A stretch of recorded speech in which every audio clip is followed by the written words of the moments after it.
5 years ago, David Miller buried the memory of his wife.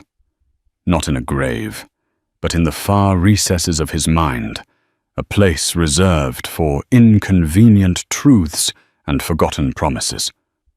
To the world, Amelia Williams had simply vanished, a quiet, unassuming woman who walked out of her perfect Brooklyn brownstone one rainy Tuesday and never came back. David told everyone it was a tragedy, a breakdown. He grieved publicly while privately celebrating his freedom with the woman he'd been seeing for years. But memories don't stay buried forever. And Amelia Williams wasn't the woman anyone remembered. Today, in the shimmering towers of Manhattan, a new queen reigns over a billion-dollar empire, and she's finally ready to come home. The air in their Brooklyn brownstone always smelled of lemon polish and David's ambition. Amelia Williams, at 32, was the curator of this perfect life. Her days were a meticulously choreographed ballet of managing their home hosting dinner parties for David's architectural firm and ensuring his world ran with the silent, flawless efficiency of a Swiss watch. She had given up her own budding career in botanical research to become the silent partner in the David Miller success story. It was a sacrifice she had made willingly. Believing her love was the foundation upon which he built his dreams. David Miller was a man carved from charm and ambition. He was the golden boy at Sterling and Vance Architecture, a rising star whose designs were lauded for their sleek modernist lines. He'd look at Amelia across a crowded room, his blue eyes crinkling at the corners, and people would sigh. "They're the perfect couple," they'd whisper. "She's his rock." But lately the rock had begun to feel the strain of invisible cracks. It started subtly. The late nights at the office became more frequent, punctuated by the sterile excuse of pushing a deadline for the Hudson Yards project. His phone, once left casually on the nightstand, was now perpetually screen down or in his pocket. When she touched his arm as he slept, he would flinch away, a gesture so small yet so thunderously loud in the quiet of their shared life. The scent of another woman had begun to cling to his clothes, not a cheap perfume, but something expensive and subtle like jasmine and sandalwood. When she'd asked about it once, he'd laughed it off. "Oh, that's probably Chloe Vance from the office. Her perfume is so strong it practically follows you home." Chloe Vance. The name hung in the air between them. She was a junior partner at the firm, a woman David described as brilliantly ruthless. Amelia had met her a few times at company events. Chloe was everything Amelia wasn't, sharp-edged, dressed in tailored pantsuits, her lipstick a slash of defiant red. She had a way of looking at David that made Amelia's skin prickle. A look that bypassed professional admiration and landed squarely in the realm of predatory possession. One Tuesday evening, the rain was lashing against the windows, a miserable, persistent drizzle that matched the feeling in Amelia's gut. David was late again. She had prepared his favorite meal, braised short ribs that had been slow cooking for 6 hours. The table was set with their wedding china. At 9 p.m., he still wasn't home. She called his cell. It went straight to voicemail. She called the office. The night security guard answered his voice, bored. "No, ma'am. Everyone from the executive floor left hours ago. Mr. Miller signed out at 5:02 p.m. The lie was a cold, sharp stone in her stomach. 5:02 p.m. He had been gone for 4 hours. 4 hours of unaccounted time. She waited the silence of the house pressing in on her. The short ribs grew cold. The candles she had lit sputtered and died. When he finally walked in just after 11 p.m., his hair was damp, and his shirt was slightly rumpled. He didn't look tired from work. He had the flushed, energized look of a man who had just been thoroughly alive. "Sorry I'm so late," he said, shrugging off his trench coat. The traffic was an absolute nightmare. Amelia stood by the dining table, her hands clasped in front of her. "The security guard at your office said you left at 5. David froze, his back to her. The carefully constructed mask of the loving husband flickered. For a moment she saw the stranger underneath. He turned slowly, his expression shifting from surprise to annoyance. "You called my office. Amy, what is wrong with you? Are you checking up on me now?" He snapped, his voice cold. "Where were you, David?" She asked, her own voice, barely a whisper. He ran a hand through his hair, a gesture of performative frustration. "I went for a drink with the team to decompress. Chloe, Mark, a few others. Is that a crime? I needed to blow off some steam. This Hudson Yards project is killing me." He walked past her, past the elaborate uneaten dinner, and headed for the stairs. "I'm exhausted. I'm going to take a shower." He didn't notice the single perfect water ring on the mahogany side table left by a cold glass he hadn't touched. He didn't see the way her hands were trembling. He didn't see the light in her eyes, the one that had always shone for him, finally beginning to dim. As the water from his shower started to run, Amelia stood alone in the cold dining room, the beautiful life she had curated, now feeling like nothing more than a well-appointed prison. And she knew with a certainty that chilled her to the bone that the key to this prison was no longer in her hands. The next few days were a blur of strained politeness. David acted as if nothing had happened, becoming overly affectionate in a way that felt cloying and false. He brought her flowers, praised her cooking, and talked animatedly about their future. A future that now sounded to Amelia like a script from a hollow play. She moved through her days on autopilot, a ghost in her own home. The unspoken truth, a chasm widening between them. The breaking point didn't come with a dramatic scream, but with a quiet click of a laptop. It was a Saturday morning. David was out claiming he had an early site visit. Amelia was tidying his home office, a space she rarely entered. His laptop was open on the desk, asleep. Her hand hovered over the trackpad, her heart pounding a frantic rhythm against her ribs. "Don't do it," a voice in her head warned. "You can't unsee what you find." But she had to know. She touched the pad, and the screen blinked to life. He hadn't even bothered to lock it. His email was open. And there it was. An entire thread with Chloe Vance. It wasn't just about work. There were pictures from a recent business trip to Chicago, pictures of them laughing in a hotel bar, a selfie with their heads close together, Chloe's red lipstick staining the rim of a wine glass. Then she saw the hotel confirmations, the Four Seasons, the Peninsula, all booked for 2. The dates corresponded perfectly with every late night, every business trip, every time he had come home smelling of jasmine and lies. The final email sent just last night was from Chloe. Subject tonight. Message. I can still feel you. I can't believe you went home to her after that. How much longer do we have to pretend, D? I want our life to start. I love you. The words blurred through Amelia's tears. I love you. He had told Amelia he loved her that very morning before he left.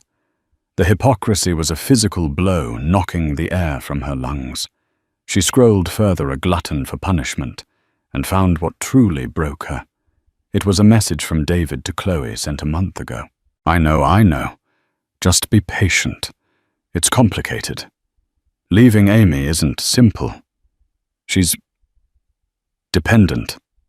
She has nothing without me. No career, no real ambition. It sounds cruel, but her whole world is this house. I have to handle it delicately. But I promise you our future is what matters. You're my future. She has nothing without me. The words echoed in the silent room, stripping away 15 years of love and sacrifice, rendering her life down to a single, pathetic sentence. She wasn't his partner. She was a complication, a dependent, an obstacle to be handled delicately. When David returned that afternoon, whistling as he came through the door, he found her sitting in his office chair, the laptop screen glowing in front of her. The color drained from his face when he saw what she was looking at. "Amy, I can explain," he stammered, the charm finally failing him. "Can you?" Her voice was eerily calm, devoid of the hysteria he was clearly expecting. "Can you explain how the woman who gave up her PhD so you could finish your master's has no ambition?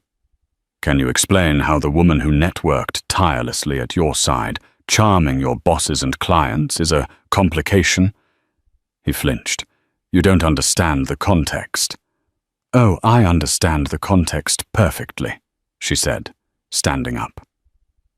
For the first time, she felt taller than him. "The context is that you are a coward and a liar. You built your career on my back, and now that you're successful, you want to trade in the foundation for a newer, shinier model." His defensiveness curdled into cruelty. When cornered, David Miller didn't apologize. He attacked. "Oh, spare me the martyr act, Amelia," he sneered, his voice dripping with contempt. "You loved playing the perfect wife. You loved the parties, the house, the money. Don't pretend this was some great sacrifice. What were you going to do to sell homemade potpourri at a farmer's market? I gave you this life, and frankly it's become boring. You've become boring. You have no fire, no edge. Chloe challenges me. She understands my world. You just arrange the flowers in it." Each word was a meticulously aimed dart, and they all hit their mark. He wasn't just admitting his infidelity, he was assassinating her character, her worth, her entire identity as he had shaped it. He was telling her that she was in fact nothing without him. Something inside Amelia snapped, not in a loud, explosive way, but in a quiet, final severing of a cord. The love she had felt for him, which had already been dying, turned to ash. In its place, a cold, hard resolve began to form. She didn't scream or cry. She simply looked at him, her eyes clear and steady. "Thank you, David," she said, her voice chillingly serene. "You've made everything perfectly clear." She walked out of the office, leaving him standing there amidst the digital debris of his betrayal. She went upstairs to their bedroom, the room they had shared for a decade, and opened her closet. She didn't pack the designer dresses he had bought her, or the jewelry he had gifted her, as apologies. She packed a small duffel bag with a few pairs of old jeans, some sweaters, her hiking boots, and a worn, leather-bound journal filled with her grandmother's botanical recipes and drawings. It was the one piece of her old life, the life before David, that she had kept. As the rain began to fall again, Amelia Williams walked out of the Brooklyn brownstone. She didn't look back. She had no destination in mind, only a direction away. Away from the man who thought she was nothing, and toward the woman she had forgotten she could be. Amelia drove for 17 hours, stopping only for gas and black coffee. The city skyline receded in her rearview mirror, replaced by the endless hypnotic stretch of the interstate. She was running on adrenaline and grief, the engines hum a monotonous drone against the cacophony of David's cruel words replaying in her mind. Boring. Dependent. Nothing without me. She had no plan, no destination, until a memory surfaced from the depths of her childhood, her grandmother's cottage. It was a place she hadn't seen in 20 years, a small, forgotten property on a rugged stretch of the Oregon coast, bequeathed to her when her grandmother passed. She and David had once talked of selling it, but the paperwork was too complicated, the market too slow. It had sat there, derelict and waiting. With a new, desperate sense of purpose, she rerouted her GPS. 3 days later, she pulled onto a gravel road nearly swallowed by overgrown ferns and towering pines. The cottage was even more dilapidated than she remembered. The paint was peeling, the porch sagged, and a thick carpet of moss covered the roof shingles. But it was hers. It was a place untouched by David's influence, a sanctuary of her own making. The first few weeks were a descent into despair. The isolation was absolute, broken only by the cry of gulls and the relentless crashing of the Pacific waves against the cliffs below. There was no internet, no cell service. The silence forced her to confront the gaping wound in her life. She wept for the love she'd lost for the woman she'd allowed herself to become. She chopped wood with blistered hands, repaired the leaky roof with tar and sheer will, and learned to live with the ghosts of her past. Slowly, painfully, the wilderness outside began to heal the wilderness within. She started spending her days in her grandmother's overgrown garden. It was a chaotic jungle of weeds, but beneath the neglect, the bones were still there. Hardy rose bushes, lavender that had gone wild, and a mysterious, resilient herb garden her grandmother had cultivated with an almost mystical reverence. It was there, with her hands buried in the cool, damp earth, that Amelia started to come back to life. She found her grandmother's old journals in a dusty trunk in the attic. They were filled not just with recipes for jams and pies, but with detailed instructions for creating salves, tinctures, and facial oils from the plants in the garden. Her grandmother had been a natural chemist, a woman who understood the secrets held within leaves and petals. Amelia's dormant passion for botany, the one she had sacrificed for David's career, reawakened with a fierce intensity. She started experimenting, following the old recipes, and then improvising, using her forgotten knowledge of plant biology to refine them. She created a soothing balm from calendula and chamomile that healed the cuts on her hands. She developed a facial oil from rosehip and sea buckthorn that brought a glow back to her own grief-stricken face. She wasn't trying to build a business.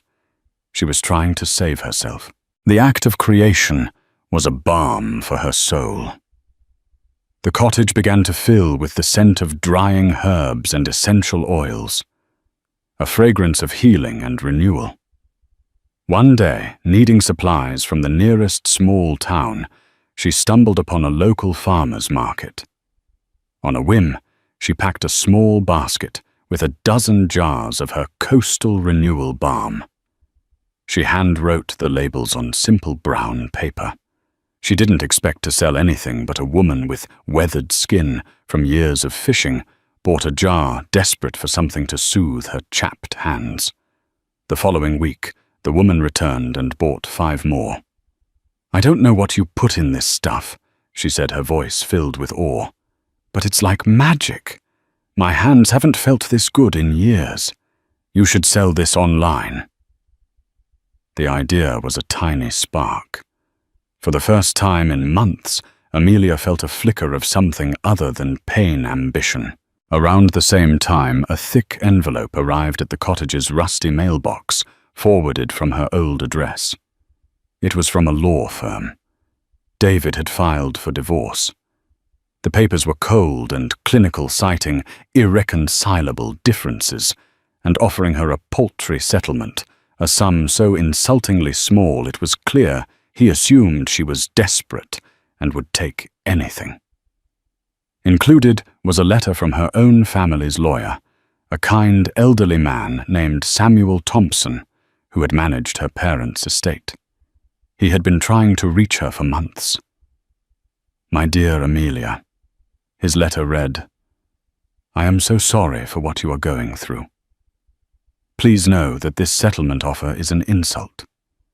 Your contribution to David's success was significant. Do not sign anything. Please call me." Finding a signal required a 20-minute hike to the top of a cliff overlooking the ocean. When she finally got through to Mr. Thompson, his voice was a welcome anchor of sanity. "Amelia." "Thank God. We've all been so worried," he said.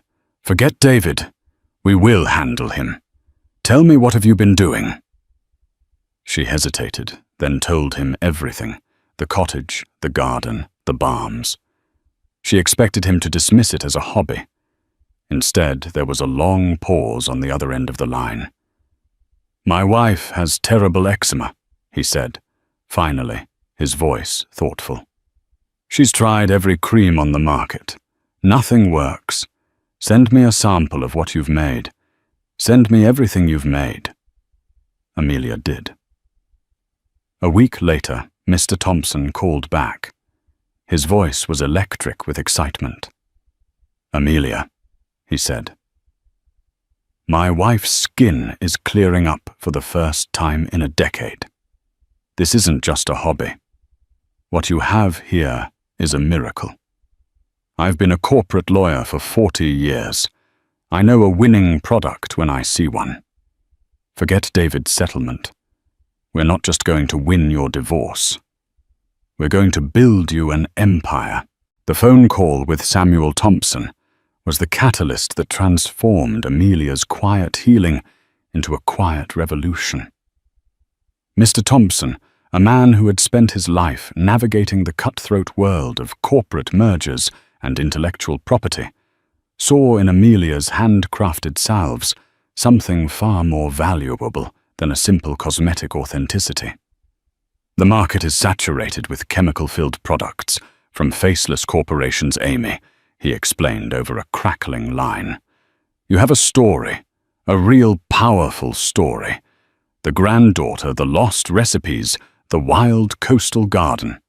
That's something you can't manufacture." He flew out to Oregon a week later. Seeing the cottage, the garden, and Amelia's makeshift lab in the kitchen, his belief was cemented. He wasn't just her lawyer anymore. He became her first investor and mentor. He helped her form an LLC file for patents on her unique formulations and trademark a name, Aura Botanica. The transition from solitary artisan to businesswoman was staggering. Amelia moved from the cottage to a small rented workshop in Portland. The first year was a blur of relentless work. She spent her days perfecting her formulas and her nights studying business management and supply chain logistics online. She learned about sourcing organic ingredients, sustainable packaging, and the labyrinthine regulations of the skincare industry.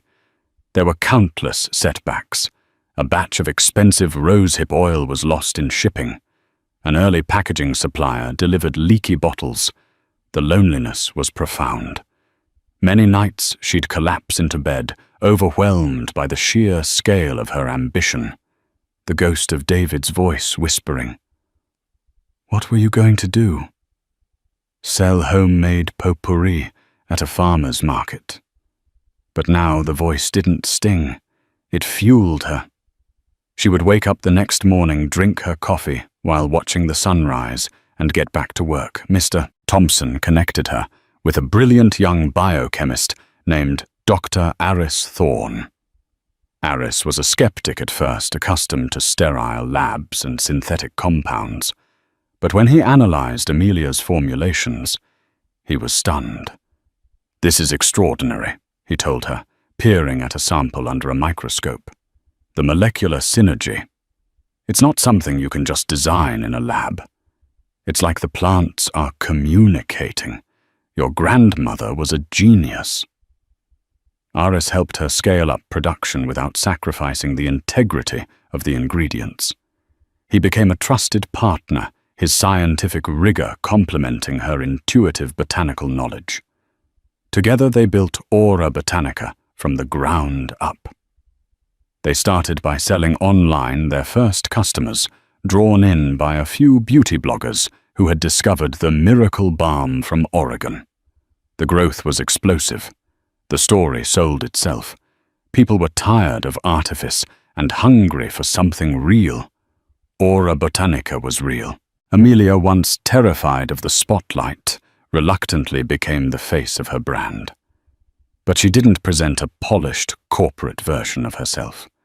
She appeared in their marketing videos wearing a simple linen shirt, her hands smudged with dirt from the garden, talking passionately about the power of plants.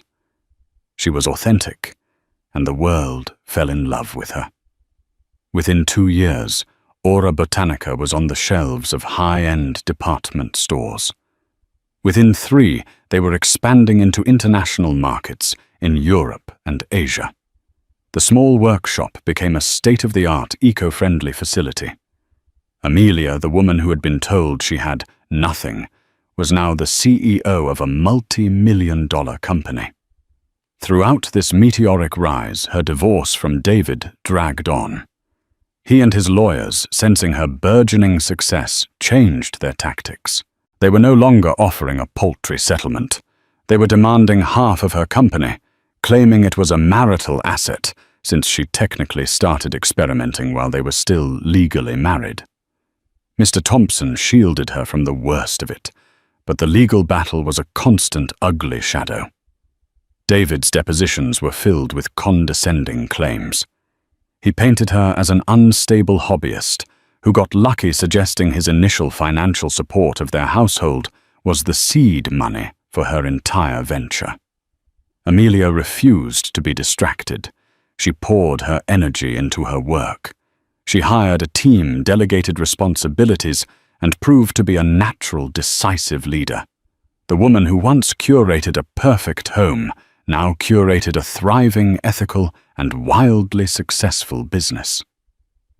On the 5th anniversary of the day she left Brooklyn, Aura Botanica was valued at over $900 million, following a massive investment from a Swiss conglomerate, Amelia Williams.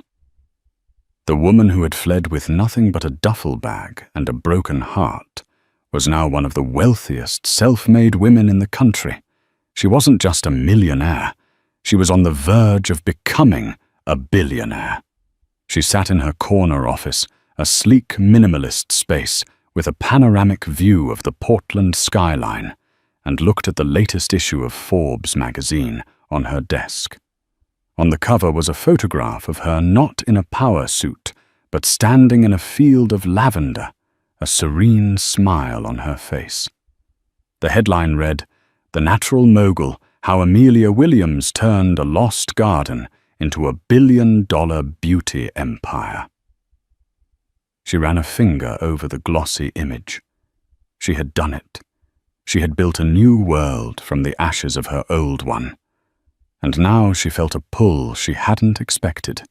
It was time to go back. Not for revenge, but for closure. It was time to face the man who had tried to erase her and show him the woman she had become. 5 years in the life of David Miller had been a slow, steady erosion. Life with Chloe was not the exhilarating escape he had imagined. The initial thrill of their clandestine affair had quickly curdled into the mundane reality of a relationship built on a foundation of deceit. Chloe was ambitious and sharp, but she lacked Amelia's warmth and intuitive kindness. Their sleek, modern apartment, a deliberate contrast to the cozy brownstone, felt cold and sterile. Professionally, David had stalled. The Hudson Yards project, which he'd believed would be his masterpiece, was plagued by budget overruns and design compromises. He had lost his spark. Without Amelia's quiet support and networking, he found himself struggling, his charm wearing thin. He and Chloe were living beyond their means, propped up by credit and the dwindling hope of a huge payout from his divorce settlement. David rarely thought of Amelia anymore. In his mind, she was a pathetic figure, probably living a meager existence somewhere, supported by the small alimony checks he begrudgingly sent. His lawyers told him she was fighting the divorce, and he interpreted it as the desperate clinging of a woman who couldn't let go. The idea that she could be thriving without him was simply inconceivable.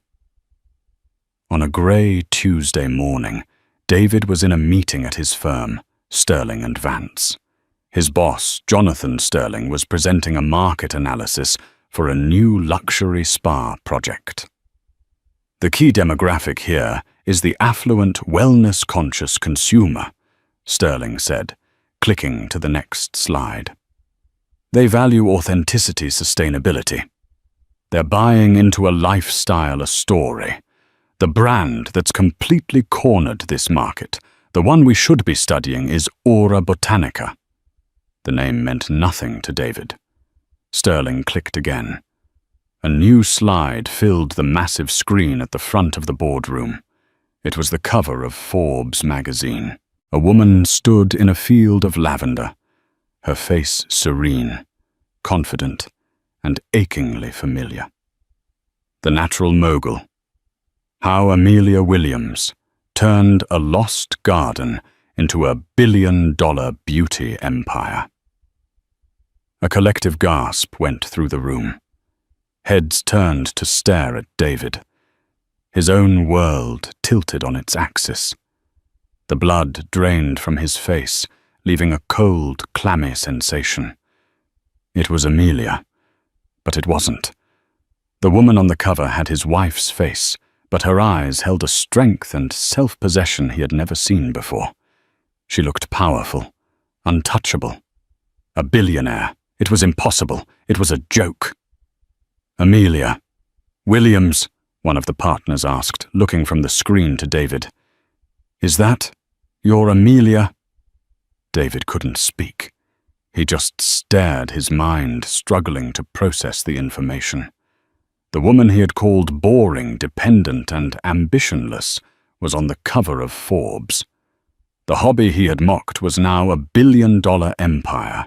Every cruel word he had ever said to her came rushing back, each one a testament to his own staggering foolishness. The meeting ended in a blur. David stumbled back to his office in a daze. Chloe was waiting for him, holding a copy of the same magazine, her face a mask of fury and disbelief. "Have you seen this?" she hissed, slamming the magazine down on his desk. $1 billion, David. $1 billion. And you've been sending her pathetic little checks while her lawyers fight you for scraps. We should have been demanding half. We still can. Her words barely registered. David was consumed by a toxic cocktail of emotions. Shock, envy, and a profound, gut-wrenching sense of humiliation. He wasn't just wrong about Amelia. He had been catastrophically, spectacularly wrong. He had thrown away a diamond, believing it was a common stone. Chloe, however, saw only the money. "This changes everything," she said, her eyes gleaming with avarice. "Her company was started while you were married. Community property. David, we can sue for half of the entire company. We could be set for life. You need to call your lawyer. Right now." The thought of Amelia's money was intoxicating. It could solve all their problems. It could give him the life of effortless luxury he felt he deserved. The humiliation began to morph into a twisted sense of entitlement. He had supported her for years. He was still her husband when she planted those first seeds. He had a right to it. "You're right," he said. The daze clearing, replaced by a cold, greedy resolve. She owes me. She owes us. He picked up the phone to call his lawyer, a new strategy forming in his mind. He wouldn't be the condescending husband anymore. He would be the aggrieved party, the supportive spouse whose wife had hidden a burgeoning empire from him. Meanwhile, in Manhattan, Aura Botanica was hosting its first major East Coast event, a charity gala at the Metropolitan Museum of Art to support environmental conservation.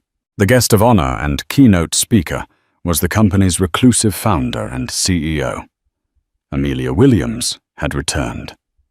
She stood in a suite at the plaza looking out over Central Park. She was dressed in a simple, elegant, dark green gown that shimmered under the lights. Her only jewelry, a pair of delicate, leaf-shaped diamond earrings. Aris Thorne stood beside her, offering a supportive smile. "Ready to face the lions?" he asked softly. Amelia took a deep breath, the city lights reflecting in her eyes. "I'm not the one who should be afraid, Aris," she said, her voice calm and steady. "I'm not the prey anymore." She knew David would see the magazine. She knew he would come for her. In fact, she was counting on it. The battle wasn't just for her company anymore. It was for her story, and she was finally ready to tell it. The gala at the Met was the crown jewel of the New York social season.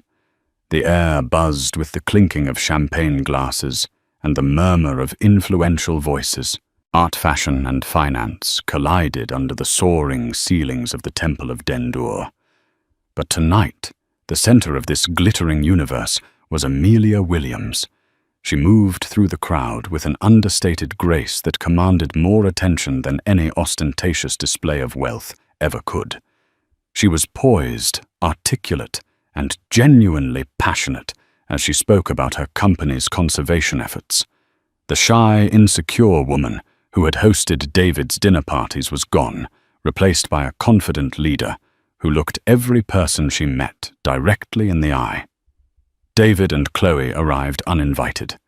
Chloe had secured tickets through a contact, her determination fueled by a desperate greed. She wore a tight, sequined dress that was slightly too loud for the elegant affair, while David looked uncomfortable in his tuxedo, a man out of his depth. They stood in the shadows of a towering Egyptian statue, watching Amelia from afar. For David, seeing her in person was a far more visceral shock than seeing her on a magazine cover. She radiated a calm power that was both captivating and infuriating. This was the woman he had discarded.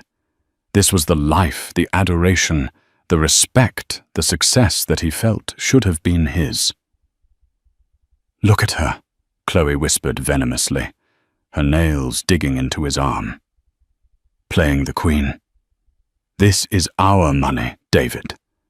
Our life. You need to go over there, confront her. Don't let her get away with this."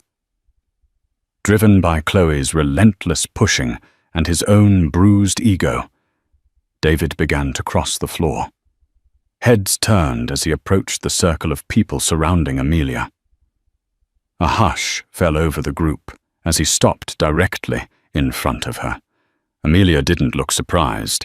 She simply finished her sentence, excused herself from the conversation with a polite smile, and turned to face him.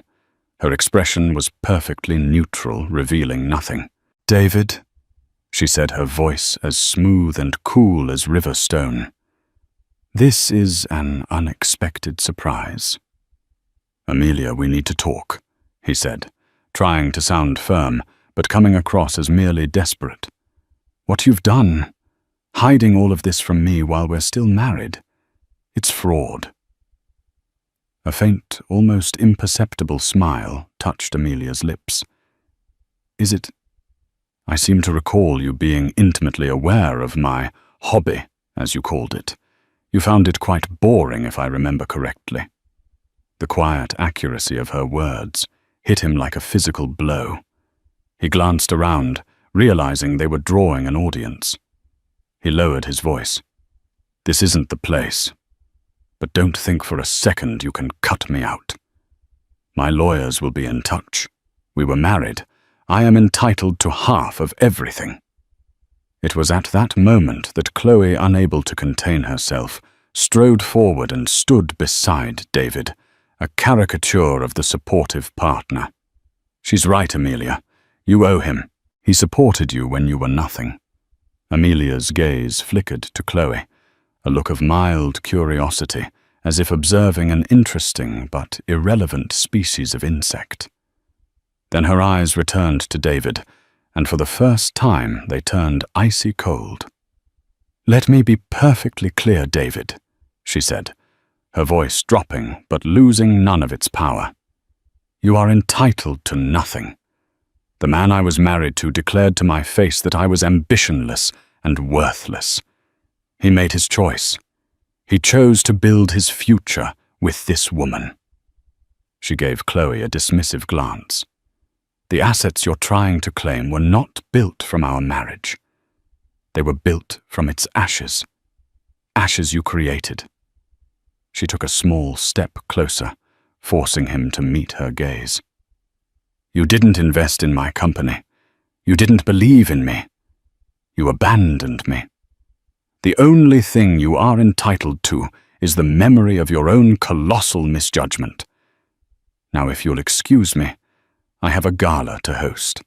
She turned her back on them, a simple, devastatingly final gesture. Two discreet but imposing security guards materialized, flanking David and Chloe. "Sir." "Madam, I believe you are ready to leave," one of them said quietly but firmly. Humiliation washed over David in a hot wave. They were being escorted out like common gate crashers.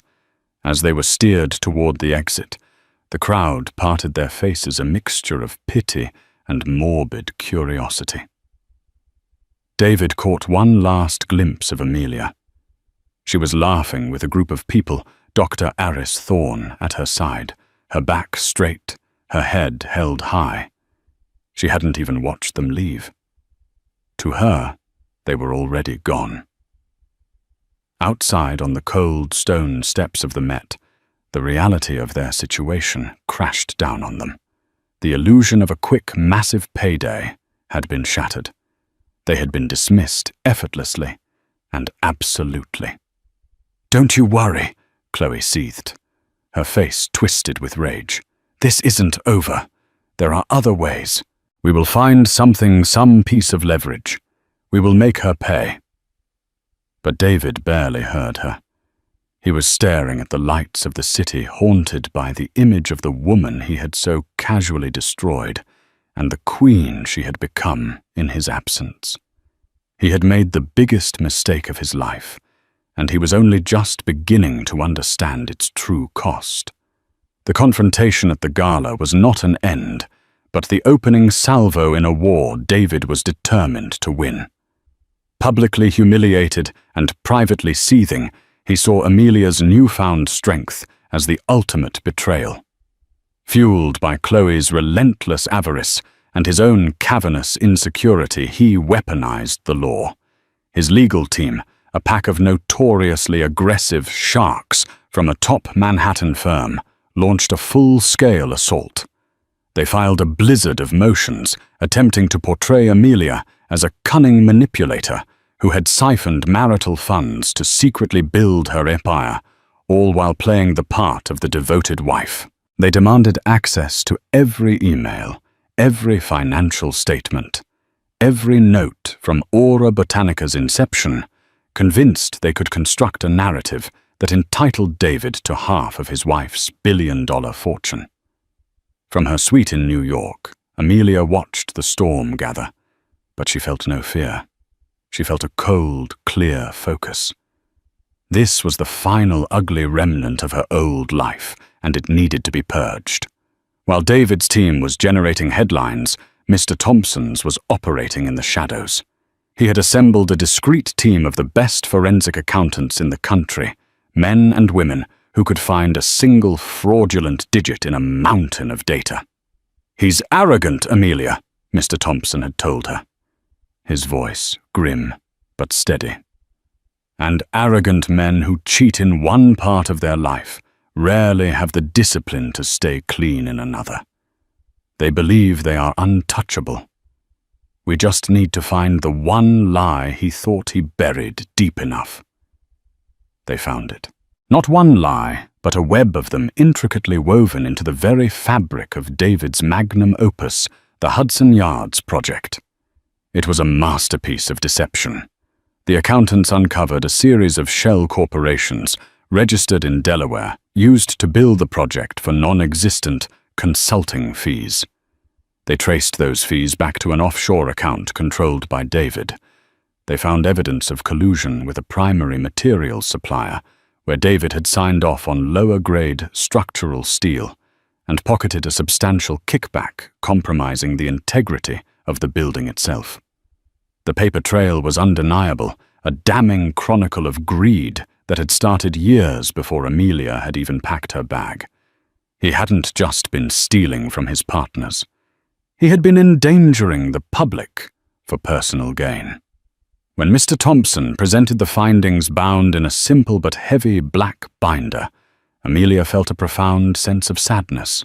It was the final definitive proof that the man she had loved was a complete illusion. There was a temptation, a dark and seductive whisper in her mind, to release it all, to call the district attorney to leak it to the New York Times, and to watch the empire of David Miller burn to the ground. Aris Thorne, who had been her rock through the ordeal, saw the conflict in her eyes. "Whatever you decide," he said, placing a hand gently on her shoulder, "it should be the decision that sets you free." His words clarified everything. Revenge was a chain, not a key. It would tie her to David's fate, forcing her to watch his trial, to read his name in the headlines for years to come. Freedom was a clean cut, a final silent severing. "We won't leak it," she announced, her voice resonating with newfound certainty. "We will use it to buy my peace. That's more valuable than any revenge." The final settlement meeting was scheduled at Mr. Walt Thompson's office, a place that felt like a bastion of old-world integrity. Its walls were lined with leather-bound legal texts, and the air smelled of wood polish and history. David and Chloe arrived looking polished and triumphant. They had just won a minor procedural motion in court, and they strode in with the smug assurance of victors, believing Amelia had been summoned to surrender. Their lawyer, a slick man named Marcus Thorne, spread his files out on the vast mahogany desk as if he owned the room. "All right, Samuel," Marcus began, addressing Mr. Thompson with practiced condescension. "I assume we're here to finally discuss a realistic settlement figure. My client is prepared to be generous, but the clock is ticking." David leaned back in his chair, a smirk playing on his lips. He looked at Amelia, expecting to see a woman on the verge of collapse. Instead, he saw only a deep, unnerving calm. She hadn't said a word, her hands resting peacefully in her lap. "Before we discuss figures, Marcus," Mr. Thompson said, his tone dangerously mild, "my client has one final piece of discovery to share. We felt it was more appropriate to present it here rather than in open court." With a slow, deliberate movement, he slid the heavy black binder across the polished surface of the desk. It landed in front of Marcus with a soft, definitive thud. "What's this?" Marcus asked, annoyed by the theatricality. "More sob stories about your client's garden." "Open it," Amelia said. It was the first time she had spoken, and her voice cut through the room clear and sharp as glass. Marcus sighed and opened the binder. The first page was a summary of findings. He read it, his eyebrows arching in amusement. He turned the page to a complex flow chart of bank transfers. His amusement faded. He flipped again and again, his eyes scanning financial statements, copies of falsified invoices, and sworn affidavits from a disgruntled former employee of the contracting firm. The color drained from his face. He began to sweat, his slick confidence melting away under the fluorescent lights. He looked up from the binder, no longer at Mr. Thompson, but at David, his expression a mixture of horror and accusation. David, seeing his lawyer's reaction, felt the first prickle of genuine fear. "What is it? It's a bluff." "Is it, David?" Chloe snapped, her voice tight with anxiety. "What did you do?" Amelia finally stood up and walked to the window, looking down at the people moving through Bryant Park below. "What he did," she said, her back to them, "was build his career on a foundation of lies. Not just the personal ones, he told me, but professional ones that constitute multiple felonies. Fraud, embezzlement, racketeering. The kind of crimes that don't just end a career, but result in long, unpleasant prison sentences." She turned back to face them. Her eyes were devoid of hatred or anger. They held only a vast, weary finality. "That binder contains everything the U.S. Attorney's Office would need to secure a conviction. Given that the fraud began while we were still married, his legal team would no doubt try to implicate me. It would be a messy, public, and mutually destructive process." She walked back to the desk and placed her palms flat on the wood. "Or we can choose a different path, right here, right now." She slid a single document and a pen across the desk. "This is a divorce settlement.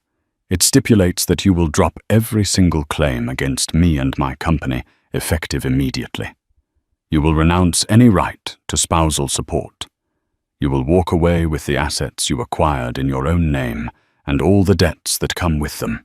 You will sign this, and in return that binder gets placed in a vault. As long as you and Miss Vance here disappear from my life permanently and completely, it will remain there. The moment you violate that, a copy will be delivered to the authorities. The choice is yours, a clean break or total annihilation." The silence in the room was absolute. Chloe stared at the binder as if it were a venomous snake. The future she had fantasized about, the yachts, the mansions, the endless river of Amelia's money, had vanished, replaced by the terrifying image of visiting David in a prison jumpsuit. David stared at Amelia, his mind finally painfully grasping the full scale of his miscalculation. He had seen her as a soft, sentimental creature he could easily crush. He had never imagined she possessed this kind of steely, strategic brilliance. She hadn't come to fight him on his terms. She had changed the entire game. His lawyer, Marcus, quietly cleared his throat. "Sign the paper, David." With a trembling hand, David reached for the pen. The arrogance was gone, replaced by the hollowed-out look of a man who had lost everything. As the nib scratched across the paper, the sound was deafening. It was the sound of his final surrender, the signing away of his last desperate claim on her. He pushed the document back, unable to meet her eyes. Amelia nodded curtly to Mr. Thompson. Without another word, she turned and walked out of the office. She didn't look back.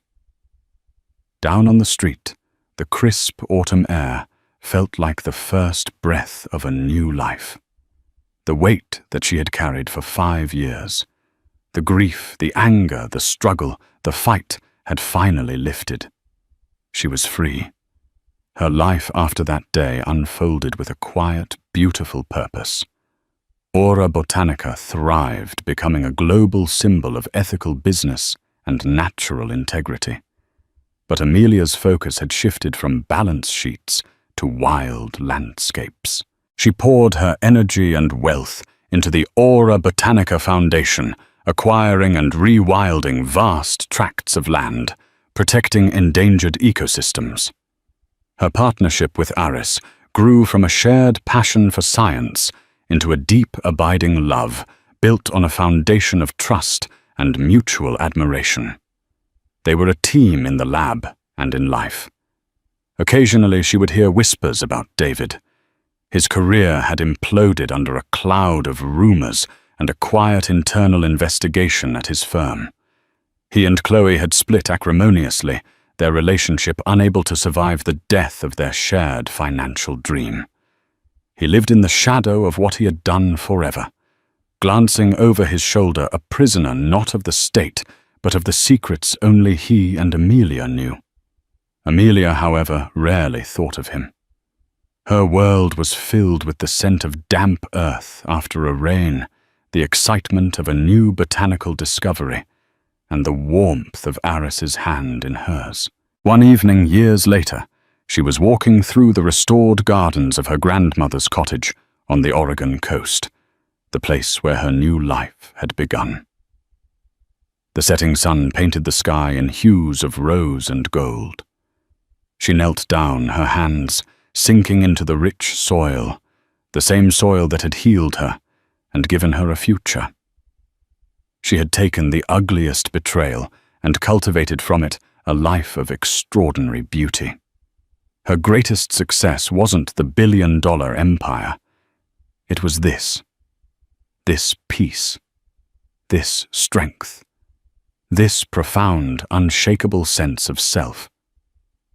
She was finally and completely home. Amelia's story is a powerful reminder that our lowest moments do not have to define us. Betrayal can feel like the end of the world, a deep wound that seems impossible to heal. But within that pain, there is often an undiscovered strength, a resilience we never knew we possessed. She didn't seek revenge in the traditional sense. Her victory was in building a life so full, so successful, and so authentic that the man who broke her became nothing more than a footnote in her incredible story. She found her worth not in a man's approval, but in the soil of her own garden, in the challenges of building a business, and in the quiet confidence of her own capabilities. Her ultimate success wasn't the money, it was her freedom. If this story of resilience, transformation, and ultimate triumph moved you, please take a moment to hit that like button. It truly helps our channel grow. Share this story with someone who might need to hear that it's possible to rebuild from the ashes. And most importantly, if you want more real-life dramas that will inspire and captivate you, make sure you subscribe and turn on notifications. Thank you for listening. The gavel fell, its sharp crack lost in the cavernous silence of the ornate courtroom. All eyes were on Thomas Braddock, a man whose expensive suit couldn't conceal the ugliness twisting his handsome features. He pointed a trembling manicured finger not at the opposing counsel, but at his own pregnant wife, Felicia. She was a mistake. He spat the venomous words echoing off the polished marble. A disastrous, regrettable mistake. And that thing she's carrying is a mistake I refuse to pay for. A wave of gasps rippled through the gallery. But the real drama wasn't in his calculated cruelty. It was in the worn, leather-bound folder the judge had just placed on his bench, a folder containing the last will and testament of the one man Thomas could never bully his late father.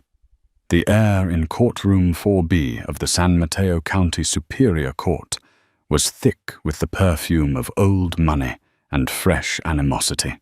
It was a sterile, impersonal space, all mahogany panels and muted grey carpeting, yet it had become the arena for the deeply personal evisceration of a marriage.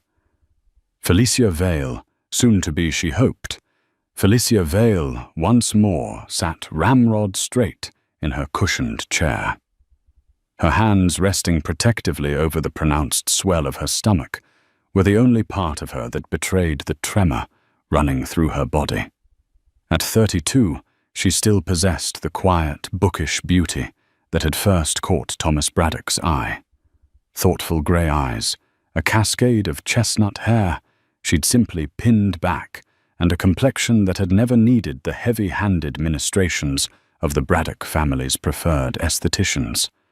Today, however, that beauty was shadowed by a weariness that went bone deep.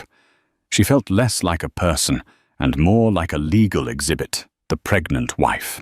Across the aisle, Thomas Braddock, sat flanked by his lawyer, a shark in a Savile Row suit named Sterling, and his mother, Isabella Braddock.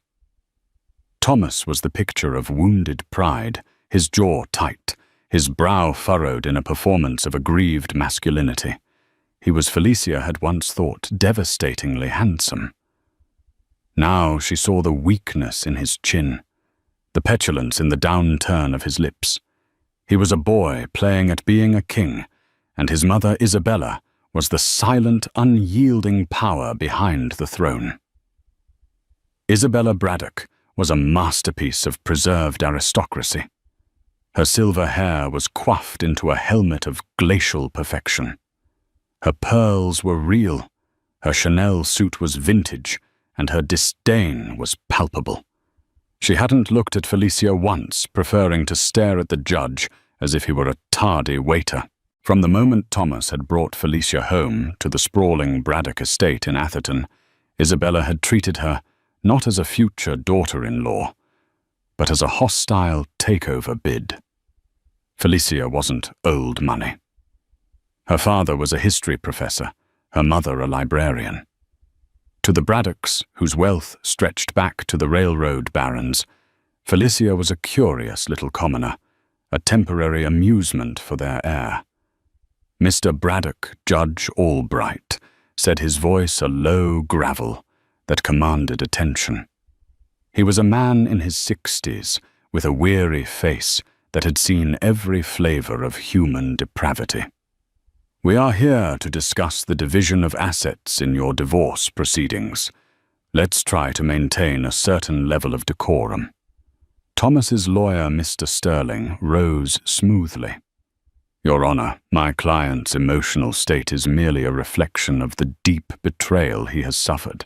He entered into this marriage in good faith, only to find—" Felicia's lawyer, a kind but firm woman named Maria Davies, cut him off.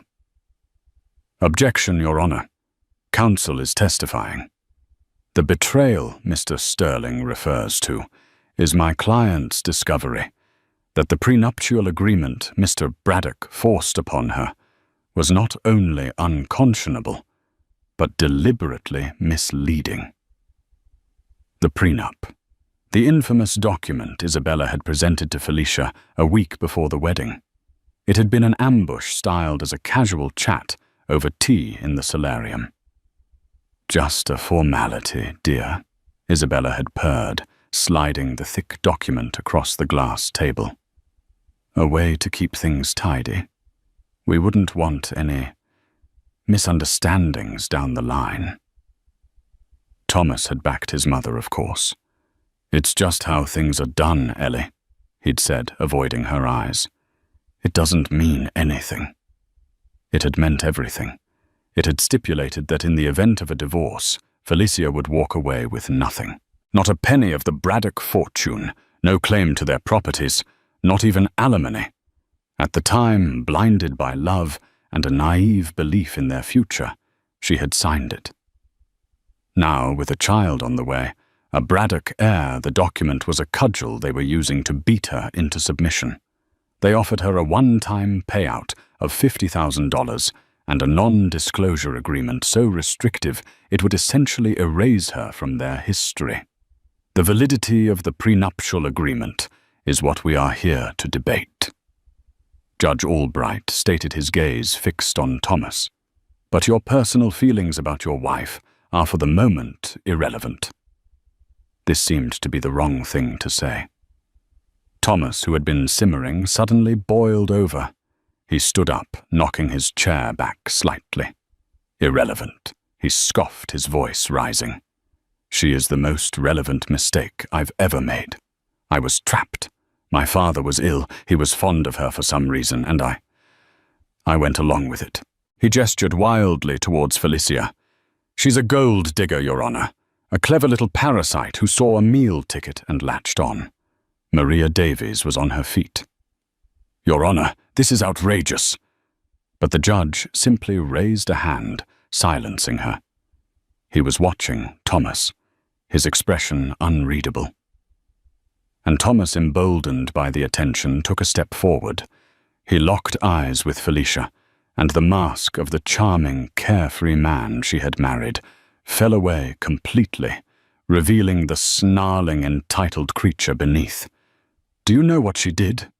He addressed the judge, but his words were daggers aimed at her heart. "She got pregnant on purpose.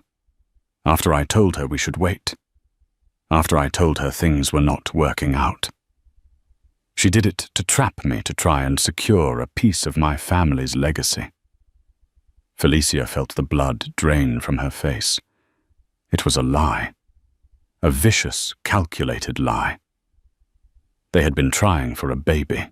It was Thomas who had been excited, who had talked about names, who had held her, and whispered dreams of their future family into her hair. That was before his father Arthur Braddock had passed away 2 months ago. Before Isabella had sunk her claws back into her son's soul. Then came the words that would be seared into her memory forever. Thomas's voice dropped, becoming low and guttural, dripping with a contempt so profound it physically hurt her. "She was a mistake," he repeated, pointing at her belly. "And that thing she's carrying is a mistake I refuse to pay for." A collective gasp sucked the air from the room. Felicia felt it like a physical blow. The baby inside her, their child, kicked as if in protest. Tears welled hot and fast, blurring the cruel face of the man she had loved. She saw Isabella smirk a flicker of triumphant malice. This was what they wanted. To break her. To humiliate her so completely she would crawl away and accept their scraps. "That is enough." "Mr. Braddock." Judge Albright's voice was no longer weary. It was thunder. He slammed his gavel down, the sound echoing the shattering of Felicia's world. "That is more than enough. You will sit down now." Thomas, looking slightly stunned by his own outburst, sank back into his chair, though his hateful glare remained fixed on Felicia. Judge Albright surveyed the scene, his eyes lingering on Felicia's tear-streaked face, then on Isabella's smug one. He took a deep, steadying breath and squared a stack of papers on his bench. "This court is in recess for 15 minutes, he announced. "However, before we break, a matter has been brought to my attention this morning by the executor of the late Arthur Braddock's estate." At the mention of his father, Thomas sat up straighter. A flicker of something confusion, perhaps apprehension, crossed his face. The judge picked up the worn, leather-bound folder. "It appears that Mr. Arthur Braddock's final will and testament, executed 1 month prior to his death, contains certain stipulations that have a direct and material bearing on the assets currently under discussion in this divorce. With the executor's permission, and given its relevance, I am unsealing it now." He opened the folder. The silence in the courtroom returned, but this time it was different. It was thick with confusion and a dawning electric tension. A will Arthur's will had been read weeks ago. It was simple, leaving everything to his only son Thomas, with a generous trust for Isabella. What was this? Felicia wiped her tears, her heart pounding a strange new rhythm. Arthur. Kind, gentle Arthur. He had been the only Braddock who had ever truly seen her, the only one who had ever been on her side. In his final months, as his illness worsened, he would often ask her to sit with him in the garden, away from the oppressive gloom of the mansion and the even more oppressive presence of his wife. They would talk for hours about history, about books, about her dreams for the future. He seemed to understand her in a way Thomas never had. "What is the meaning of this, Your Honor?" Mr. Sterling asked, his composure ruffled for the first time. "A new will. We were not informed. It would seem Mr. Sterling, the judge, said, peering over his spectacles at the document, that no one was. Arthur Braddock was a very thorough man. He cleared his throat, the sound unnaturally loud in the silent room, and began to read. As Judge Albright's voice began to drone through the legalese of the will's preamble, Felicia's mind spun backwards, away from the sterile cruelty of the courtroom to the sun-dappled lawns of the Braddock estate. She remembered the first time she'd met Arthur Braddock. It was 1.5 years ago. Thomas had brought her to the family's annual summer gala, a lavish affair of champagne fountains and string quartets. She'd been terrified a simple librarian's daughter adrift in a sea of couture and condescension. Isabella had introduced her with a smile that didn't reach her eyes, her tone making Felicia Vale sound like a quaint, unlisted company. Felicia had escaped to the rose garden, overwhelmed when she found a man in a tweed jacket, his back to her, carefully pruning a climbing rose. He turned, and his eyes, a startlingly clear blue, held a warmth that was entirely absent from the main party. This was Arthur Braddock. "Ah, you've found my hiding spot," he'd said with a gentle smile. "Don't worry, I won't tell if you don't." They talked for nearly an hour. He didn't ask about her family's money or connections. He asked what she was reading. He asked about her work at the San Francisco Public Library, his face lighting up when she described her passion for historical archives. He spoke of his own love for history, a passion he lamented his son did not share. Thomas sees history as a list of assets acquired, Arthur had said, with a sad, knowing sigh. He sees the names Rockefeller, Carnegie, Braddock. But he doesn't understand the stories, the humanity. In that single conversation, Arthur had shown her more genuine interest and kindness than Isabella had in 6 months of strained dinners. He saw her not as an attachment to his son, but as a person. Over the next year, he became her quiet ally in the gilded cage of the Braddock family. While Isabella laid subtle traps and Thomas grew more distant under his mother's influence, Arthur would seek Felicia out. He'd leave a rare first-edition book on her bedside table or invite her to walk the grounds, sharing stories of the family that were not about wealth, but about love, loss, and folly. He was already ill then, a creeping lung disease that stole his breath but never his sharp intellect. As his condition worsened, the dynamic in the house shifted. Isabella became more controlling, treating her husband's illness as an inconvenience and tightening her grip on Thomas. The pregnancy had been a brief, shining moment of hope. Thomas had been ecstatic at first. It was his idea, a way to, as he'd put it, finally start our own family away from all the pressure. They'd celebrated with a trip to Big Sur, away from the oppressive atmosphere of the estate. He had put his hands on her still flat stomach and spoken of a future that felt real and full of love. The moment they returned, Isabella shattered it. Felicia overheard the argument from the top of the grand staircase. A baby. Isabella's voice was like ice. "Now, Thomas, you are an imbecile. You have no idea what you've done." "Mother, it's my child. Our child. I love Ellie." "Love," she'd scoffed. "You are infatuated with a librarian, Thomas, a nobody. And now she has tethered herself to our legacy with the oldest trick in the book. Do you think for 1 second she wasn't planning this? To tie you down, to make herself indispensable." The poison took root quickly. Thomas began to pull away. He started spending more time at the office, coming home late, smelling of expensive whiskey and another woman's perfume.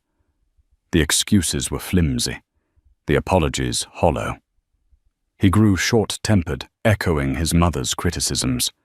He'd comment on Felicia's clothes, her friends, her lack of ambition. Then Arthur's health took a steep decline. In his last weeks, he was confined to his bed. The house was somber and quiet. Isabella managed his care with ruthless efficiency, keeping visitors to a minimum. But Arthur would still ask for Felicia. One afternoon, just a month before he died, he beckoned her close. His breathing was labored, but his eyes were lucid. "Felicia," he rasped, taking her hand.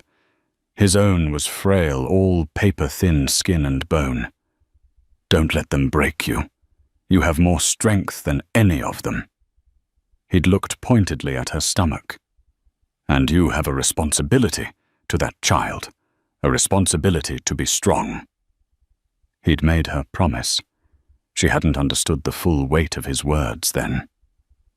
2 weeks later, he summoned his personal attorney, a man Felicia had never met, to the house. Isabella had been furious, trying to insist that the family lawyer, Mr. Sterling, be present. Arthur, with a surprising burst of strength, had refused. "This is a private matter, Isabella," he'd said. The meeting had lasted for 3 hours.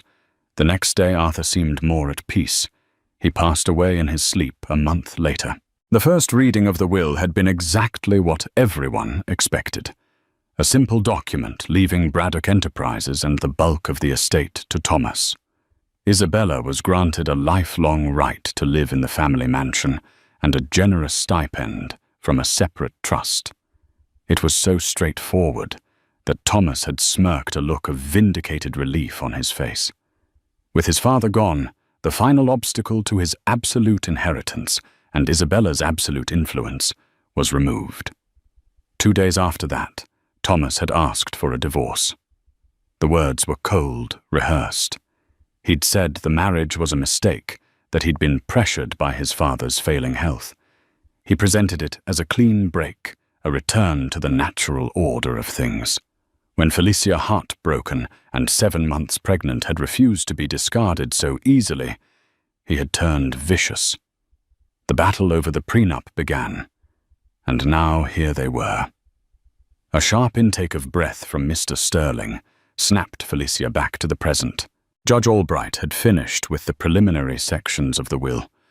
His eyes scanned the room before continuing. "We now come to Article 4. The judge said, his voice dropping slightly, drawing every ounce of attention in the room. "Regarding the disposition of my primary asset, my controlling interest in Braddock Enterprises Incorporated." Thomas leaned forward, a smug look returning to his face. This was it, the confirmation of his kingdom. "I, Arthur Braddock," the judge read his voice, clear and deliberate, "being of sound mind and body, do hereby declare the following. My son Thomas Braddock has in recent months shown a lamentable lack of judgment and a character ill-suited to the stewardship of the company my grandfather built." A jolt went through the room. Thomas's face went from smug to slack-jawed shock.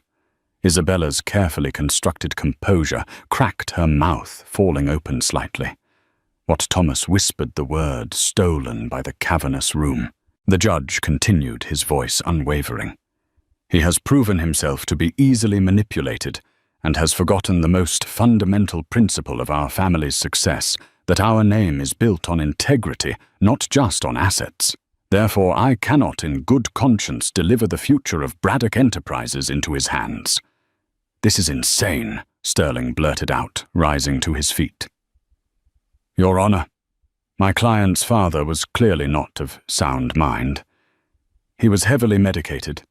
He was certified of sound mind by 2 independent physicians the day this will was signed, Mr. Sterling. Their affidavits are attached," Judge Albright said coolly, not even looking up. "Now sit down." Sterling sank back into his chair, his face pale. The judge's eyes found Felicia's across the room. She held his gaze, her heart hammering against her ribs. He went on. Therefore, I hereby bequeath my entire controlling share of Braddock Enterprises, representing 51% of the voting stock, not to my son, but to a trust. This trust shall be known as the Arthur Vale Braddock Legacy Trust. Vale. He had used her maiden name. A low guttural sound escaped Isabella's throat. The judge continued reading the clause that would change everything.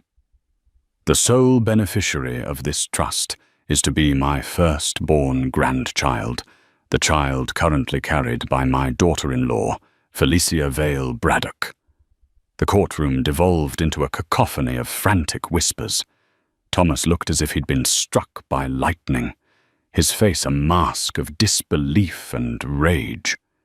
He stared at Felicia's belly, not with contempt, but with a dawning, horrified awe. That mistake was now the majority shareholder of his entire inheritance. But Arthur Braddock wasn't finished. The final killing blow was yet to come. Judge Albright looked up from the document, his gaze passing over Thomas and Isabella, before settling once more on Felicia. He read the last sentence of the article, his voice ringing with a profound posthumous finality. The sole executor and trustee of this trust, vested with absolute and unconditional authority over all voting rights, board appointments, and financial decisions of Braddock Enterprises, until the beneficiary reaches the age of 25, shall be the child's mother, and my trusted daughter-in-law, Felicia Vale Braddock. For a long moment, the world stopped. The frantic whispers died. The rustling of papers ceased. The only sound in courtroom 4B was the frantic, trapped beat of Felicia's own heart. She stared at Judge Albright, certain she had misheard, that the grief and stress had finally caused her to hallucinate. Sole executor and trustee. Absolute and unconditional authority. The words didn't compute. They were abstract alien concepts that didn't belong to her. Felicia Vale, the librarian, the spurned wife, the humiliated mother-to-be. Then the spell broke. A strangled cry tore from Isabella Braddock's throat. It was a sound of pure, undiluted fury, the cry of a queen who has just watched her castle crumble into dust. "No, it's a lie, a forgery!" she shrieked, lurching to her feet. Her mask of aristocratic control was gone, replaced by a visage of raw, twitching rage. That woman, that scheming little harlot, she manipulated him. She poisoned my husband against his own family. Mr. Sterling, his face the color of ash, tried to restrain her whispering urgently. "Isabella not here. Control yourself." But she was beyond control. She pointed a trembling, diamond-clad finger at Felicia. This was your plan all along. You seduced a dying old man, twisted his mind." "Mrs. Braddock." Judge Albright's voice cracked like a whip. "You are on the verge of being held in contempt. Another outburst like that, and you will be removed by the bailiff." Isabella snapped her mouth shut, but her chest heaved, and her eyes fixed on Felicia promised retribution. Thomas was eerily silent. He sat frozen, his body rigid, his eyes wide and vacant. He was staring at the polished table in front of him, but he wasn't seeing it. He was seeing his entire world, the one he had been promised from birth, vanish before his eyes. The kingdom he was meant to inherit, the power he was meant to wield, had just been handed lock, stock, and barrel to the woman he had publicly disavowed, and the unborn child he had branded a mistake. Felicia's lawyer, Maria Davies, leaned over her, voice a low, steady murmur in Felicia's ear. "Felicia, did you hear that? Do you understand what this means?" Felicia could only shake her head slowly. her mind a whirlwind of shock. She looked from Thomas's shattered expression to Isabella's murderous glare. She felt a kick, a strong, solid thump from within, a reminder of the tiny, unknowing beneficiary at the center of this cataclysm. Judge Albright, seemingly unfazed by the eruption, continued as if reading a grocery list. "The will goes on to state," he said, his voice cutting through the residual tension, "that Thomas Braddock is to be granted a salaried position as President of Operations, reporting directly to the Board of Directors. A board that the new trustee," he paused, looking directly at Felicia, "has the sole authority to appoint or dismiss." The implication was brutally clear. Thomas was no longer the heir apparent. He was an employee who could be fired. By her. Furthermore, the judge added, "The will stipulates that Thomas Braddock and Isabella Braddock are permitted to maintain residence in the Atherton family home, but only with the express ongoing permission of the trustee. The deed and title of the property are to be transferred to the Arthur Vale Braddock Legacy Trust." They were tenants in their own home. Their right to live there was now entirely at Felicia's discretion. The finality of it was absolute. Arthur hadn't just disinherited his son. He had orchestrated a complete coup d'etat from beyond the grave. He had seen the cruelty, the weakness, the greed, and he had built a fortress to protect his grandchild and the woman he believed could safeguard his legacy. He hadn't just given Felicia a shield, he had given her a sword, an arsenal, an entire kingdom. The will Judge Albright concluded, closing the leather folder with a soft thud, "is accompanied by a signed and notarized letter from Arthur Braddock detailing his reasons.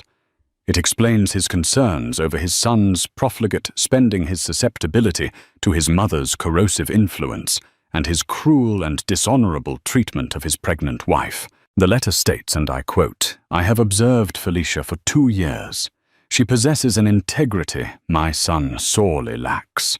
She is intelligent, compassionate, and her loyalty is not to money but to family. I do not give her this power to punish my son, but to protect my grandchild. I trust her to do what is right.'" The judge looked at Thomas. "The letter also expresses hope, Mr. Braddock, that this drastic but necessary action will provide you with an opportunity to rediscover the man you were meant to be, not the man your mother wants you to be." That last line was a dagger meant for Isabella, and it hit its mark. She flinched as if struck. Judge Albright removed his glasses and rubbed the bridge of his nose. "Given these revelations," he stated, his voice returning to its official, dispassionate tone, "the financial landscape of this divorce has been fundamentally altered. The prenuptial agreement is now entirely moot, as the primary assets Mr. Braddock believed were his to protect are in fact not his. The $50,000 settlement offered to Mrs. Braddock is, to put it mildly, insufficient."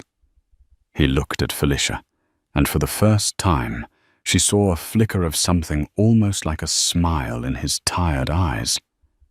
"In fact, Mrs. Braddock is now, for all intents and purposes, the single most powerful financial entity in this room. The assets belong to the trust she controls." He turned to the stunned lawyers. "I am dissolving these proceedings for today. I suggest you all go home, absorb the contents of this will, and reschedule when you have a more realistic grasp of your clients' respective situations. Mr. Sterling," he added pointedly, "you may want to advise your client that his wife's mistake now controls his salary, his home, and his future. A bit of humility might be in order." With a final sharp rap of the gavel, he declared, "Court is adjourned." The judge rose and swept out of the room, leaving a vortex of stunned silence in his wake. For a moment, no one moved. Then, as if a switch had been flipped, Chaos erupted. Reporters who had been lurking in the gallery rushed towards the doors. Sterling was frantically trying to speak to Thomas, who was still catatonic. Maria Davies was patting Felicia's shoulder, her face a mixture of shock and elation. Felicia slowly got to her feet, her legs unsteady. She felt dizzy, disconnected from her own body. Isabella was the first to move towards her, her face a terrifying mask of fury. She stalked across the aisle, her heels clicking like gunshots on the marble floor. "You will not get away with this," Isabella hissed, her voice low and venomous, close enough for Felicia to smell her cloyingly expensive perfume. "I will fight this. I will prove you are an unfit mother. I will drag your name through so much mud you'll drown in it. That baby will never see a penny." Before Felicia could react, a figure stepped between them. It was Thomas. His face was ashen, his eyes wild with a desperate, frantic energy. He looked from his mother to Felicia, then back again. "Mother, stop," he said, his voice hoarse. "Just stop." He then turned to Felicia. The contempt was gone, replaced by a raw, pleading panic.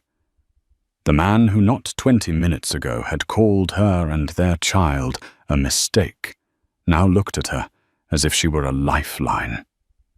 "Ellie," he began, his voice cracking. He even reached a hand out as if to touch her arm before letting it fall. "Ellie, I didn't mean it. You have to believe me. I was angry. I was pressured." His eyes flickered towards his mother. "We can fix this, you and me. We can stop the divorce. We can raise the baby together, in our house." The audacity of it was breathtaking. The whiplash of his transformation from tyrant to supplicant was so sudden it was nauseating. He wasn't apologizing for the cruelty. He was trying to reverse a transaction that had gone horribly wrong for him. He didn't see a wife he had wounded. He saw the new CEO of his life. Felicia looked at his desperate, pleading face. She looked at Isabella, who was watching them with narrowed, calculating eyes, her mind already plotting new strategies. And she felt nothing. Not love, not hate, not even anger anymore. Just a profound, chilling emptiness where her love for him used to be. She looked at his outstretched, trembling hand. Then she looked him directly in the eye, her own gaze clear and steady for the first time that day. Without a word, she turned and walked away, leaving her husband and his mother standing in the ruins of their fallen kingdom. Her lawyer Maria rushed to her side, and together they walked out of the courtroom. Not towards a miserable, uncertain future, but towards an empire Felicia had never asked for, but now, by the grace of a good man's final act, commanded. The days that followed the courtroom bombshell were a blur of surreal adjustments. Felicia didn't return to the small rented apartment she had secured as a refuge from her marriage. Maria Davies had insisted it wasn't secure enough. "You're not just a private citizen anymore, Felicia," she'd said, her tone urgent. "You are the head of a multi-billion-dollar corporation. There are protocols now." And so Felicia found herself in a gilded prison of a different sort, a penthouse suite at the Four Seasons paid for by the Arthur Vale Braddock Legacy Trust, with a round-the-clock security detail stationed in the hallway, lawyers, trust officers, and financial advisors. Men and women with sharp suits and even sharper minds. All remnants of Arthur's loyal inner circle paraded through her living room. They presented her with binders thick with financial reports, organizational charts, and legal obligations. They used terms like fiduciary duty, hostile takeover defenses, and quarterly earnings projections. At first, it was overwhelmingly intimidating. She was Felicia Vale, who found comfort in the Dewey Decimal System, not the Dow Jones Industrial Average. But as they spoke, she listened. She asked questions, simple ones at first, then more complex ones. And she discovered something surprising. The logic of it, the intricate web of cause and effect, wasn't so different from tracing historical events or archival records. It was a story just told in the language of numbers. More importantly, she was fueled by a powerful clarifying force, the memory of Arthur's words, "I trust her to do what is right," and the visceral, soul-crushing memory of Thomas's "that thing she's carrying is a mistake." One was a sacred trust, the other a declaration of war. She would honor the former by prevailing in the latter. Her phone rang incessantly. The calls were from Thomas. He left dozens of voicemails, each one more desperate than the last. They were a pathetic symphony of panicked apologies and self-serving promises. "Ellie, baby, please pick up. I'm so sorry. I've been such a fool. My mother, she gets in my head. But that's over now, I swear. I was just looking at the crib we ordered. Remember the one from that little shop in Carmel? It's all about us, Ellie. You, me, and our little boy. Or girl. It's all that matters. I told Sterling to fire his legal team. We don't need lawyers. We're a family. Just come home. Please, just come home, and we can figure this all out." She never answered. She never listened to a single message, twice. It was the desperate pleading of a man who had lost his wallet, not a husband who had broken his wife's heart. Isabella, for her part, had gone to ground. But it was a tactical silence, not a surrender. Maria's legal team reported that Isabella had hired a new, notoriously aggressive law firm, specializing in contesting wills. They were digging, searching for any doctor who would testify to Arthur's incompetence, any nurse who would claim Felicia had restricted access to him, any scrap of dirt they could find, to paint her as a manipulative usurper. A week after the hearing, Felicia knew she couldn't stay in the hotel forever. She had to make a move. The trust owned the Braddock mansion. It was her house now. More importantly, it was her child's house. Arthur had not intended for his grandchild to be raised in exile. So she made a decision. She called Maria. "I'm going home," she said, her voice firm. "Felicia is that wise.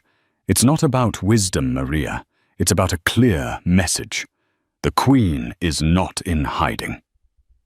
The return was as dramatic as she had intended. She didn't sneak in the back door. She arrived in a black town car, arranged by the trust, which swept up the long gravel driveway to the imposing facade of the Atherton mansion. As she stepped out of the car, the heavy front doors opened. Thomas stood there, his face a mixture of hope and terror. He had clearly been watching for her. He was dressed down in a cashmere sweater, an attempt to look soft, approachable. "Ellie." He breathed a relieved smile, touching his lips. "You're home." "I am," Felicia said, her tone cool and level. She walked past him into the cavernous marble-floored foyer.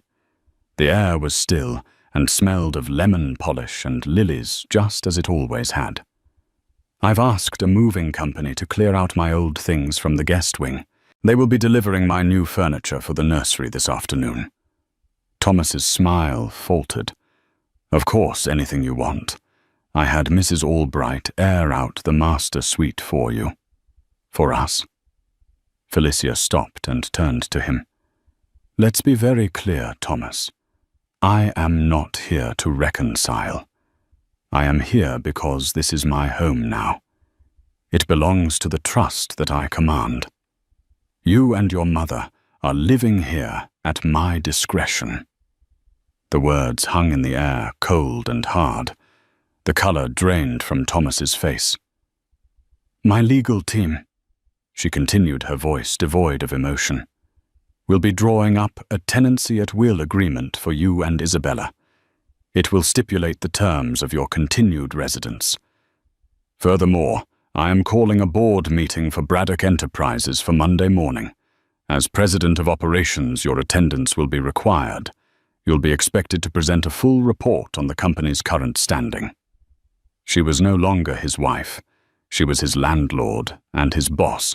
The reality of it slammed into him, and his composure finally shattered. "Felicia, please," he begged, his voice cracking. "Don't do this. Don't be like this. This isn't you.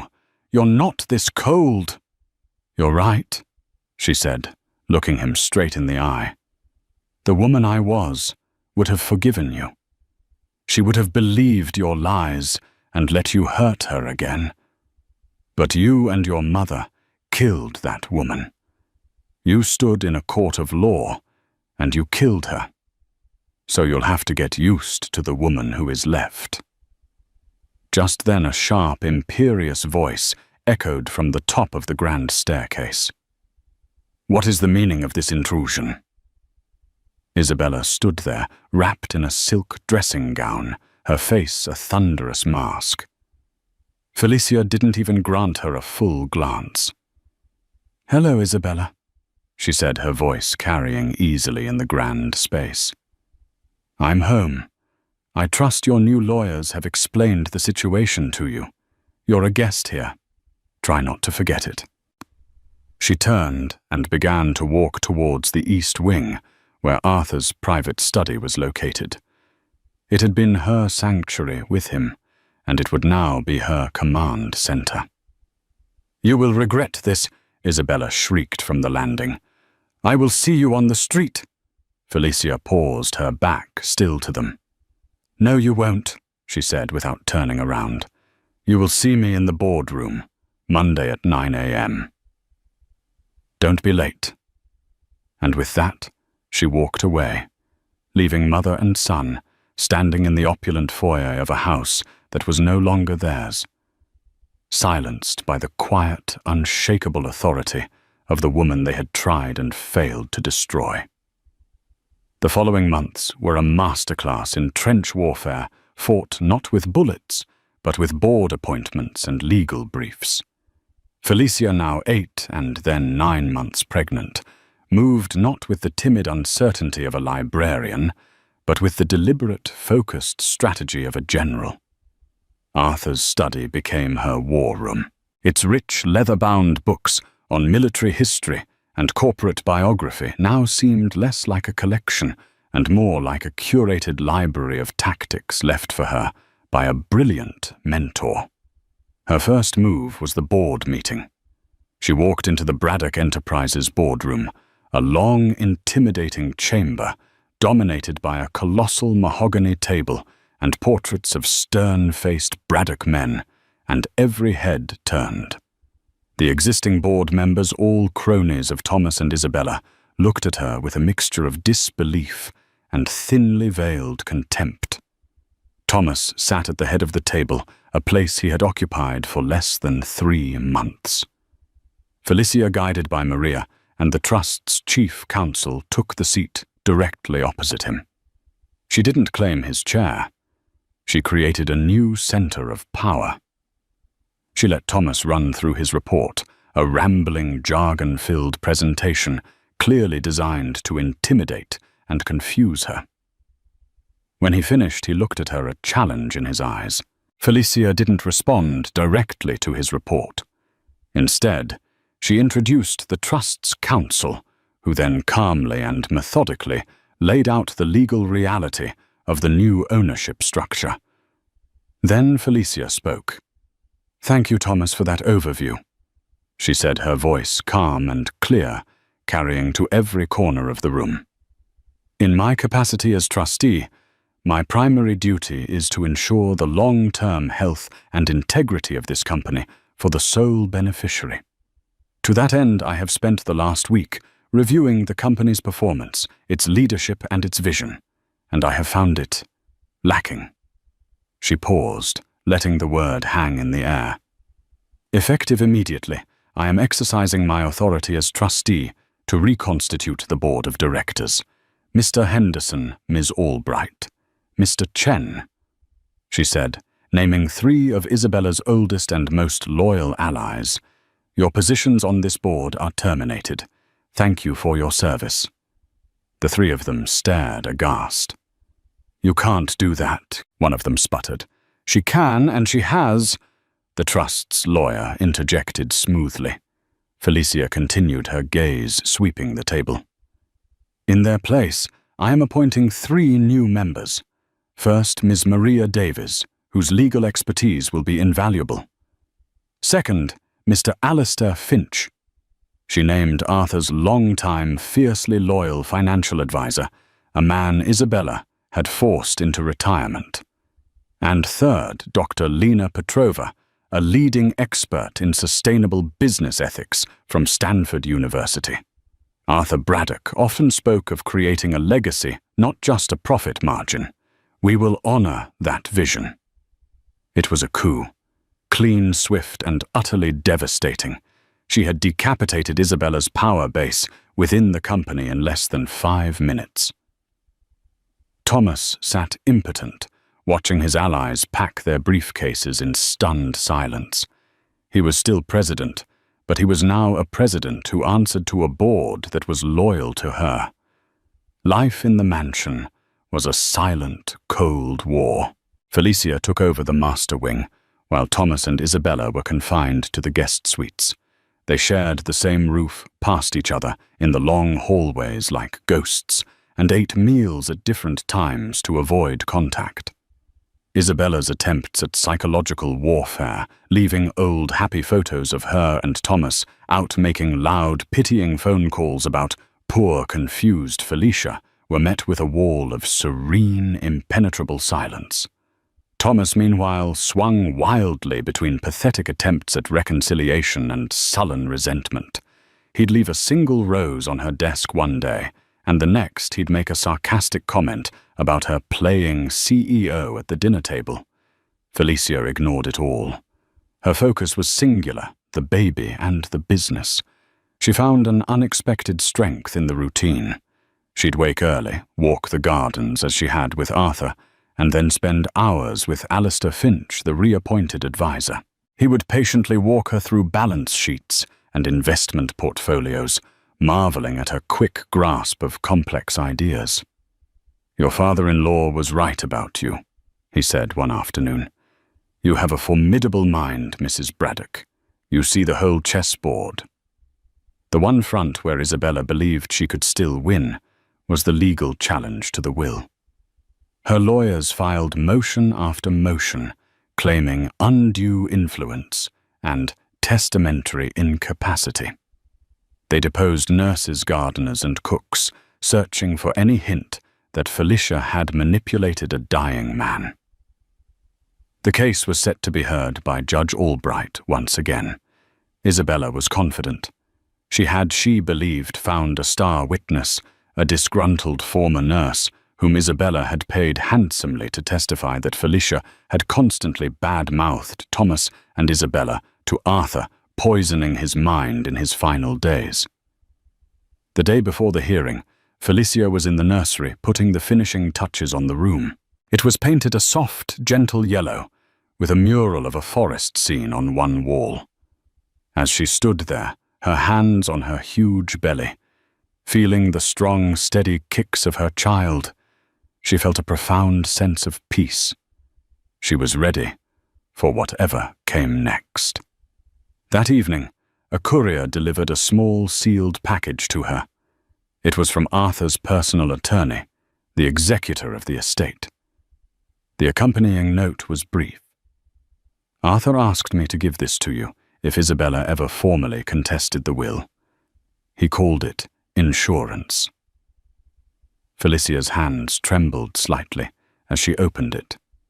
Inside was not a document, but a small, solid-state audio recorder and a single key. Confused, she pressed play. The voice that filled the silent room was Arthur's. It was weak, raspy, clearly recorded in his last weeks. but it was unmistakably him.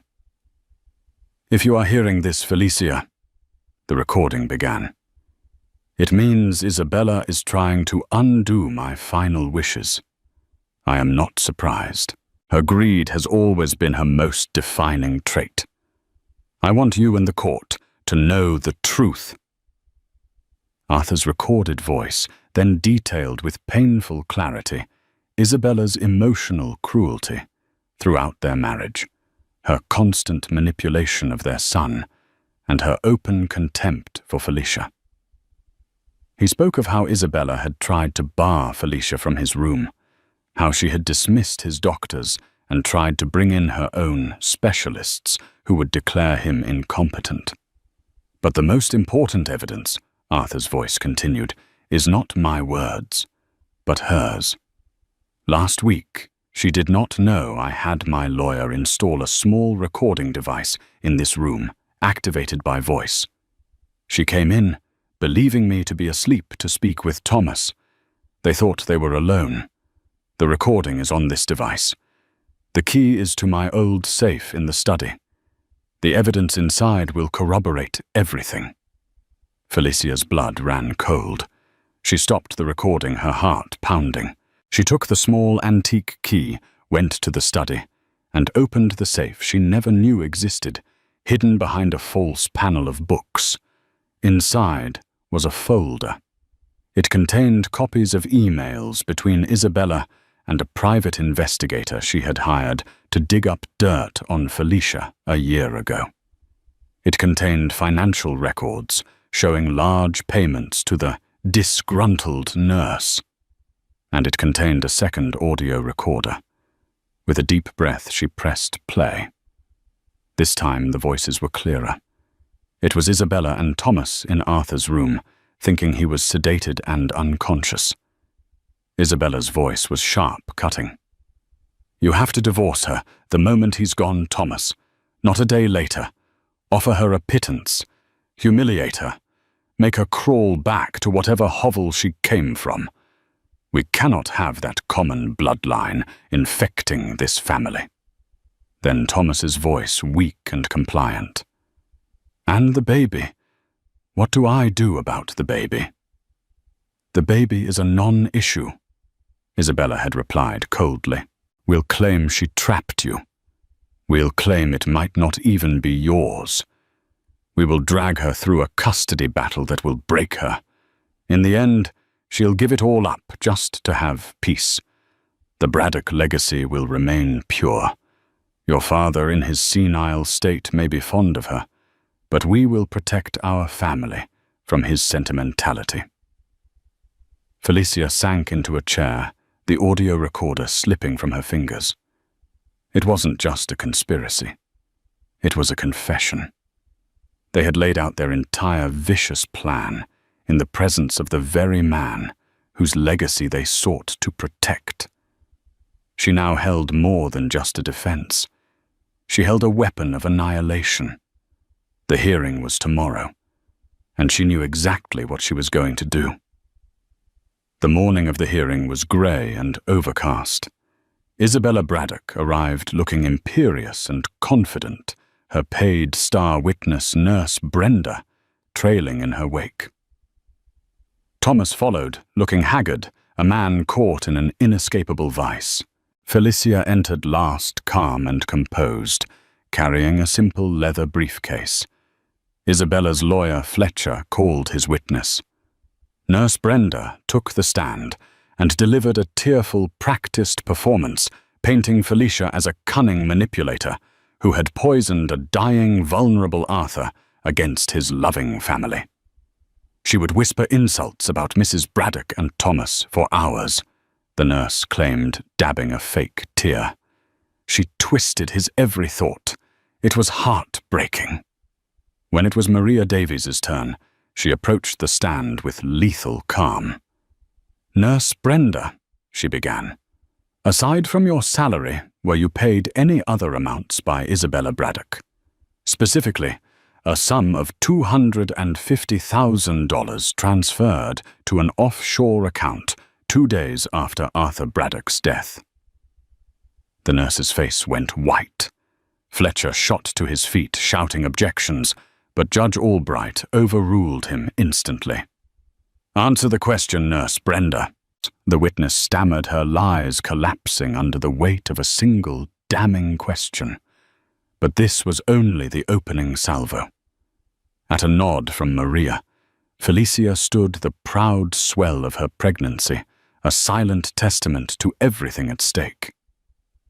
"Your Honor," Felicia said, her voice ringing with newfound strength, "I would like to present new evidence that will clarify the true nature of the influence surrounding Arthur Braddock in his final days." She opened her briefcase and removed a small audio recorder. "This is a recording made by my father-in-law himself. He left it for me in the event of this exact scenario." She pressed play. Arthur's weak, rasping voice filled the stunned courtroom. He spoke of his faith in Felicia's character and his deep disappointment in his son and wife. A visible shockwave went through the room when he mentioned a second recording, one he had secretly made, of Isabella and Thomas. Isabella's face contorted a mask of dawning horror. "And now," Felicia said, her voice cold as steel, as she held up the second device, the conversation Arthur spoke of, recorded in his room when they believed he was unconscious. She pressed play again. The courtroom was plunged into a chilling silence, broken only by the recorded voices of mother and son plotting Felicia's destruction. Isabella's voice, crisp and cruel.